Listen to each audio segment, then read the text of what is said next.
Speed of price, momentum क्या होता है, ये सारी चीज।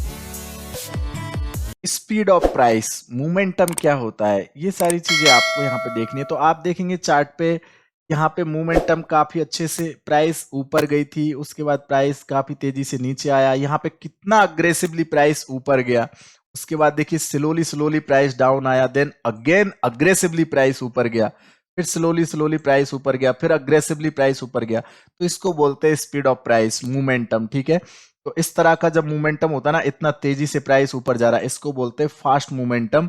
और उसके बाद में प्राइस स्लोली स्लोली नीचे जाना शुरू कर देती है, फिर स्लोली स्लोली फिर से ऊपर जाती है। तो ये जो प्राइस का स्पीड होता है, ये जो मोमेंटम होता है ना, इसको हम कैंडल स्टिक से भी जज कर सकते हैं। जब प्राइस तेजी से चलती है किसी भी ट्रेंड में, तो वहां पे एक बड़ी बड़ी स्ट्रॉन्ग अपवर्ड मोमेंटम वाली कैंडल्स बनती है। ठीक है, स्ट्रॉन्ग कैंडल्स बनती है।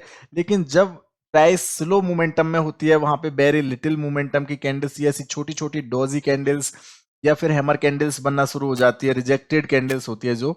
और वहां पे आपको मोर देन 50%, 30%, 20% वाली कैंडल्स की बॉडी वाली कैंडल्स मिलती है। तो यहाँ पे आप क्लियरली देख सकते हैं इमेज के जरिए कि यहाँ पे एक मोमेंटम स्टार्ट हो रहा था, तो धीरे धीरे यहाँ पे ये कैंडल्स की बॉडी इंक्रीज हो रही थी, बड़ी हो रही थी। और जैसे मोमेंटम लूज हुआ, तो यहाँ पे देखिए कैंडल्स की बॉडी छोटी होती जा रही है इसमें। तो जब प्राइस यहाँ पे ऊपर मोमेंटम बना रही थी, तो यहाँ पे कैंडल्स की बॉडी, यहाँ पे देखिए, यहाँ पे ये मूवमेंट फास्ट होने लगा था, थोड़ा बड़ा होने लगा था, और उसके बाद बहुत तेजी से ऊपर गया। जब मोमेंटम लूज हो गया, तो प्राइस देखो स्लो हो गई यहाँ पे कहीं ना कहीं, और फिर से बाउंस करके ऊपर गई। तो जब मोमेंटम लूज होता है तो कैंडल्स छोटी हो जाती है, जब मोमेंटम यहाँ पे इंक्रीज होता है तो कैंडल्स धीरे धीरे धीरे बड़ी हो जाती है। तो ये चीजें भी आप देख सकते हैं कि प्राइस का मोमेंटम किस तरह से यहाँ पे चलता है। प्राइस का फ्लक्चुएशन अगर इंक्रीज हो रहा है तो कहीं ना कहीं मोमेंटम हाई है, प्राइस का फ्लक्चुएशन अगर स्लो हो रहा है तो कहीं ना कहीं मोमेंटम स्लो है।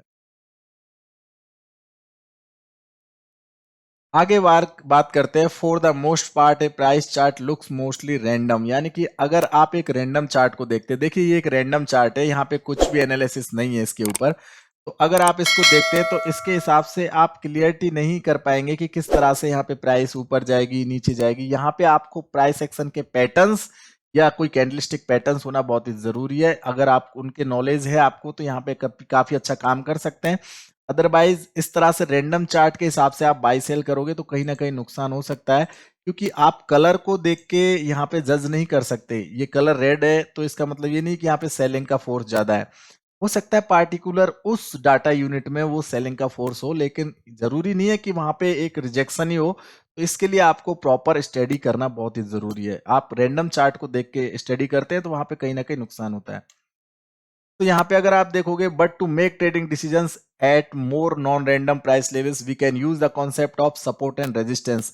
तो गाइज, अगर आपको नॉन रैंडम चार्ट पे काम करना है, प्राइस लेवल्स को यहाँ पे फाइंड आउट करना है, तो यहाँ पे आप सपोर्ट और रेजिस्टेंस को यूज कर सकते हैं। सपोर्ट और रेजिस्टेंस का मतलब है कि जो प्रीवियस स्विंग हाई स्विंग लोज होते हैं, जैसे यहाँ पे आप देखोगे ये प्रीवियस स्विंग लो था, तो आगे चल के स्प्रिंग बॉटम बना, यहाँ से प्राइस अगेन रिजेक्ट होकर ऊपर गई, फिर से यहाँ पे सपोर्ट बनाया और प्राइस ऊपर चला गया।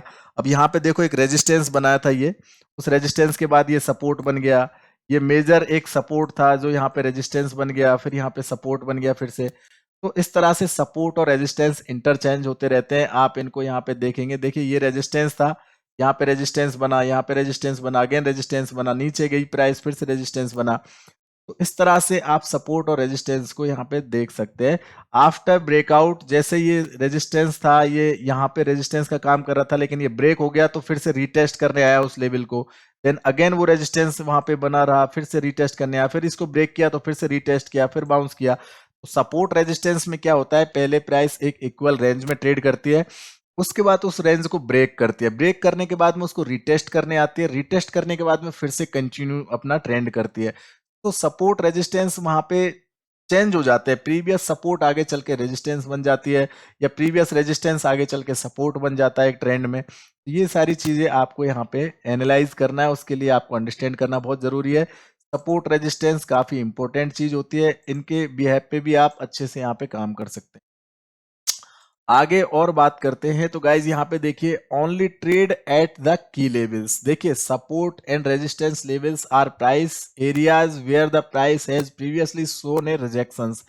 सपोर्ट और रेजिस्टेंस वो एरिया होते हैं जहां पे बायर्स और सेलर्स में फाइट होती है। वहां पे एक साइकोलॉजिकल लेवल भी हो सकता है, एक हिस्टोरिकल लेवल भी हो सकता है, कोई टेक्निकल रीजन हो सकता है स्ट्रॉन्ग वहां पे प्राइस रिजेक्शंस के या कंटिन्यूशंस के। तो सपोर्ट रेजिस्टेंस के आसपास अगर आप अच्छी ट्रेडिंग बनाते हैं तो वहां पे नुकसान होने के चांसेस बहुत कम रहते हैं। अब सपोर्ट रेजिस्टेंस को ट्रेड कैसे करना है उसके लिए मैं पहले भी आपको थोड़ा सा यहाँ पे बता चुका हूं, फिर से एक बार रिपीट कर देता हूं। देखिए, ये प्रीवियस सपोर्ट था, जब इसको ब्रेक कर दिया तो आगे चल के ये रेजिस्टेंस बन गया। उसके बाद जब ये ब्रेक हो गया, अगेन ये रेजिस्टेंस यहाँ पे जो बना था ये ब्रेक हो गया, तो फिर से ये सपोर्ट बन गया, फिर से ये सपोर्ट बन गया। तो इस तरह से अब जब प्राइस नीचे आया था तो ये सपोर्ट लेवल के आसपास जब प्राइस रिजेक्ट हो रहा है, यहां से बाउंस कर रहा है, तो यहां से आप बाइंग करेंगे तो आपका स्टॉप लॉस छोटा सा है, बट टारगेट आपका जो यहां से प्राइस गिर के आई है ना, तो उस रेजिस्टेंस तक है। इसी तरह से देखिए, यहाँ पे ये रेजिस्टेंस है, यहाँ पे अगर प्राइस इसके रिजेक्ट होकर नीचे आ रही है तो आप यहाँ पे कहीं सेल ऑफ करते हैं तो प्रीवियस जो सपोर्ट है इसके आसपास आपका टारगेट है। तो रिस्क बहुत लिमिटेड है, रिवार्ड काफी बड़ा है। तो इस तरह से आप अगर की लेवल्स के पास में ट्रेड करेंगे तो वहां पे आपको नुकसान के चांसेस कम रहेंगे, प्रॉफिट होने के चांसेस हाई है इस जगह से। ठीक है, तो ये क्लियर है। आगे बात करते हैं, not always do horizontal levels appear. देखिए, हॉरिजॉन्टल लेवल्स का मतलब है कि सपोर्ट रेजिस्टेंस हमेशा काम नहीं करते हैं, वहां पे सपोर्ट रेजिस्टेंस डायनामिक भी हो सकते हैं। डायनामिक का मतलब है कि जो पैटर्न्स है, प्राइस पैटर्न्स है, जैसे ट्रेंगुलर पैटर्न्स हो गए, इस तरह की चीजें जो मार्केट में बनती है, जैसे कैंडलस्टिक्स में भी काफी सारी चीजें, इसी तरह से प्राइस एक्शन के पैटर्न्स भी होते हैं अलग अलग, flag patterns, inverted head and shoulder patterns, cup and handle patterns, double bottom double top patterns. इस तरह से आप इन पैटर्न्स को भी यहाँ पे देखेंगे तो आपको और एडिशनल बेनिफिट मिलेगा। हॉरिजॉन्टल सपोर्ट रेजिस्टेंस काम करते हैं मोस्टली, लेकिन और इसको इफिशियंसी बनाने के लिए, एक्यूरेट बनाने के लिए आप ये पैटर्न्स को भी यहाँ पे देख सकते हैं। तो गाइज, यहाँ पे अगर आप देखते हैं, what we can make use of so called trend lines. So called trend lines like horizontal जो लेवल्स से सपोर्ट रेजिस्टेंस वाले, वो तो एकदम उनमें डबल टॉप डबल बॉटम वाले पैटर्न ज्यादा बनते हैं, फ्लैग पैटर्न ज्यादा बनते हैं। तो हॉरिजॉन्टल सपोर्ट रेजिस्टेंस बनाना कोई बड़ी बात नहीं है, वो तो सिंपली प्रीवियस स्विंग या लो के हिसाब से बना लेते हैं। लेकिन जो ट्रेंड लाइंस होते हैं, इनसे आप ट्रेंगुलर पैटर्न्स बना सकते हैं, कंटिन्यूएशन पैटर्न्स बना सकते हैं। तो ट्रेंड लाइंस काफी इंपॉर्टेंट होती है, जो ट्रेंड को कनेक्ट करती है। जैसे कोई अप ट्रेंड है तो उसमें हायर लोज और हायर हाइज, तो हायर लोज को कनेक्ट करते हुए एक अप ट्रेंड की ट्रेंड लाइन बनाते हैं। इसी तरह से अगर कोई डाउन ट्रेंड है तो वहां पे लोअर हाइज को कनेक्ट करते हुए एक डाउन ट्रेंड की ट्रेंड लाइन बनाते हैं। तो ट्रेंड लाइंस काफी इंपॉर्टेंट है। तो यहाँ पे अगर आप देखते हैं तो देखिए, यहाँ पे एक ट्रेंड को कनेक्ट करते हुए प्राइस ऊपर जा रही है, ये एक सपोर्ट है। उसके बाद ये ट्रेंड लाइन यहाँ पे सपोर्ट लिया, अगेन सपोर्ट लिया, जब ये सपोर्ट यहाँ पे ब्रेक हो गया तो ये रेजिस्टेंस था, अगेन यहाँ पे रेजिस्टेंस फेस करके प्राइस नीचे आया, अगेन रेजिस्टेंस फेस करके प्राइस नीचे आया। तो सपोर्ट और रेजिस्टेंस जो होते हैं ना, ये काफी इंपॉर्टेंट होते हैं। यहाँ पे रिजेक्शंस हो सकते हैं, कंटिन्यूएशंस हो सकते हैं, तो आपको ट्रेंड लाइंस भी यूज करना बहुत जरूरी है। हॉरिजॉन्टल के साथ साथ आप ये डायनामिक लेवल्स बनते हैं जो ट्रेंड लाइंस वाले, जिनको सो कॉल्ड ट्रेंड लाइंस बोलते हैं, काफी इंपॉर्टेंट है। बहुत ज्यादा ट्रेडर्स इनको यूज करते हैं और ये मोस्टली यूज होती है ट्रेंड लाइंस। एवरी ट्रेडर को यूज करना चाहिए ट्रेंड लाइंस, इंपॉर्टेंट चीज है। ठीक है, तो आप इसको यहाँ पे जरूर से प्रैक्टिस करें। इसके अलावा आता है यूटिलाइज ट्रेंड लाइंस। देखिए, ट्रेंड लाइंस को यूटिलाइज कैसे करें। तो if you really like this video, help us to grow. Thank you so much guys. You can like my video, share my video and subscribe my channel and also press bell icon as well. Thank you so much guys. अगर आपको ये chapter अच्छे लगे हो तो आप मुझे जरूर से कमेंट करके बताना, ठीक है, और लाइक और शेयर और सब्सक्राइब जरूर करना चैनल को।